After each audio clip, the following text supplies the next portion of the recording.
খেলা ঘুরিয়ে দিয়েছে ভাই, খেলা ঘুরিয়ে দিয়েছে, সব মাথা ফাতা ঘুরিয়ে দিয়েছে ভাই। আমি যেটা এক্সপেক্ট করেছিলাম যে সেটাই তারা করবে, সেটা তারা করেনি। খেলাটা একদম অন্য দিকেই ঘুরিয়ে দিয়েছে। রীতিমতো ভয়ঙ্কর একটা পোস্টার এসছে। এইটুকু তো কালকে আমি বলেই দিয়েছিলাম যে গুরুর পোস্টার আসবে, তবে বিগেস্ট ধামাকেদার পোস্টার যেটা বলছিলাম সেইটা কিন্তু এখনও ওয়েট ফর ইট, সেটা আসা বাকি আছে। সেইটা দেখলে তোমাদের মাথা ঘুরে যাবে জাস্ট, এইটুকু আমরা বলতে পারি।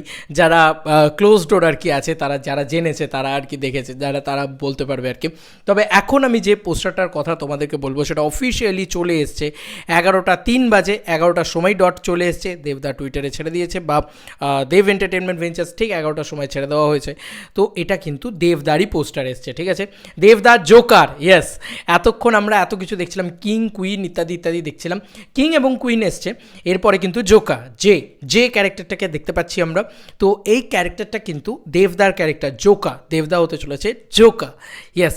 কিন্তু কি অদ্ভুত ব্যাপার দেখো, আজ অবধি, বিশ্বাস করো, আজ অবধি এই সুইপারের হাতের কাজ নিয়ে, লাঠি নিয়ে কাউকে দাঁড়িয়ে থাকতে দেখিনি। তার মানে এখানে দেবদার যে চাকরিটা করেন, সেই চাকরিটা সম্ভবত সুইপারের চাকরি। ভাই রুটসটা বুঝতে পারছো? মানে আজকের দিনে দাঁড়িয়ে কোন হিরোটা, মানে এই জায়গাটা কিন্তু এই গ্লসি চকচকে, তারপরে এই সমস্ত জিনিসপত্র করতে গিয়ে আমরা রুটসটাকে হারিয়ে ফেলছি। কান্তারা কিন্তু এই কারণে ব্যবসা করেছে যে ওই রুটসটা রয়েছে, ঠিক আছে। ওই রুটসটা কিন্তু খুব ইম্পর্টেন্ট, যে একদম রুটস থেকে বাঙালির গল্প বলবে, মধ্যবিত্ত বাঙালির গল্প বলবে, তবে না মধ্যবিত্ত বাঙালি গিয়ে কানেক্ট করতে পারবে, তবে না সেই বাঙালি গিয়ে সিনেমা হলে টিকিট কেটে সিনেমাটাকে হল ভরিয়ে দেখবে। তো সম্ভবত দেবদার ক্যারেক্টারটা এখানে সুইপারের কাজ করে। দেবদার ফেশিয়াল এক্সপ্রেশন দেখে এই এক্সপ্রেশনটা ওয়ান অ্যান্ড অনলি আমি বলতে পারি, ওপেনলি চ্যালেঞ্জ করে বলতে পারি, কারোর পক্ষে দেওয়া সম্ভব নয়। ইনোসেন্ট ফেস, এইটা বোধহয় দেবদার ইন্ডাস্ট্রিতে সব থেকে বেশি আছে। মানে এত সুন্দর ইনোসেন্ট ফেস, চোখগুলো দেখো, চোখ দিয়ে অভিনয় করছেন উনি, কি ভালো লাগছে সেখানে। ফেশিয়াল এক্সপ্রেশন, আমি বলছি না যে তামজাম অভিনয় প্রচুর প্রচুর উনি করেছেন, অতিরঞ্জিত কিছু করেননি, খুব সিম্পল রাখা হয়েছে। এবং যেটাকে বলা যেতে পারে ন্যাচারাল অ্যাক্টিং, সেইটা কিন্তু রয়েছে। আমরা দেখতে পাচ্ছি গলায় কালো কাট, যেটা দেবদার সিগনেচার স্টাইল ছিল অনেক দিন আগে, সেটাও আমরা দেখতে পাচ্ছি। এবং এই জামাটা পরেই কিন্তু আমরা মূলত সব জায়গায় দেখতে পাচ্ছি। তো কোথাও গিয়ে আমার যেটা মনে হচ্ছে যে এই যে 48 ঘন্টার গল্পটা হবে, সেই সময়কালে কিন্তু এই জামাটা পরেই দেবদা থাকবেন। এবং এই হাতে যে সুইপারের লাঠি, এটা দেখে তো পরিষ্কার বোঝা যাচ্ছে এটা একটা সুইপারের লাঠি। তো তার মানে দেবদার ক্যারেক্টারটা সুইপারের, এইটা কিন্তু বোঝা যাচ্ছে।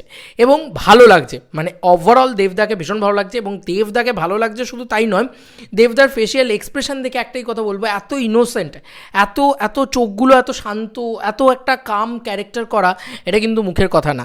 এখনও অবধি কিন্তু আমরা টেক্কা সম্পর্কে কিছুই ধারণা করতে পারছি না। এটা কিন্তু দেবদার সোলো পোস্টার বলা যেতে পারে। এছাড়াও আমি যেটা ভেবেছিলাম যে মানে গ্যাং নিয়ে যে পোস্টারটা, সেটা হয়তো দেবে, বাট খেলা তো ওরা ঘুরিয়ে দিয়েছে। দেব এন্টারটেনমেন্ট ভেঞ্চার্স খেলা ঘুরিয়ে দিয়েছে, যার জন্য থ্যাংক ইউ এই কারণে, কারণ বেশ একটা লোকের ভিতরে অন্য মাহল ক্রিয়েট করা গিয়েছে। আমার ভীষণ ভালো লেগেছে পোস্টারটা, এবং আমি এর ডিকোড করার কোনো জায়গা এখনও অবধি আমি খুঁজে পাচ্ছি না। দেবদার ক্যারেক্টারটা তো আমরা বুঝতেই পারছি, চাকরিরত একটা মানুষ, এবং সে কিডন্যাপার হবে পরবর্তীতে। কেন সে কিডন্যাপ করবে সেটা তার একটা পাস্ট স্টোরি থাকবে, এই বিষয়টা আমরা বুঝতে পারছি। এখন অবধি এটুকু আমাদের কাছে ক্লিয়ার। কিন্তু স্বস্তিকা ম্যামের ক্যারেক্টারটা, যারই মেয়ে হয়তো কিডন্যাপ হয়েছে, তার ক্যারেক্টারটা মিস্টিরিয়াস, এইটুকু আমাদের কাছে ক্লিয়ার। এবং এসিপি যে রয়েছে আর কি, মায়া, এসিপি মায়া যে ক্যারেক্টারটা রুক্মিণীদি করছে, তার ক্যারেক্টারটা তো পুলিশের ক্যারেক্টার, এইটুকু ক্লিয়ার হয়েছে।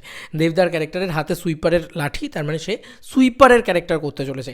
এইটা আমরা আজকে নতুন জানতে পারলাম, এবং এইটা জেনে স্তক ভালো লাগছে যে প্রথমবার হয়তো কোনো সুপারস্টার এই লেভেলের কাজ করছে। অলরেডি দেখতেই পাচ্ছ ফোন চলে এসছে।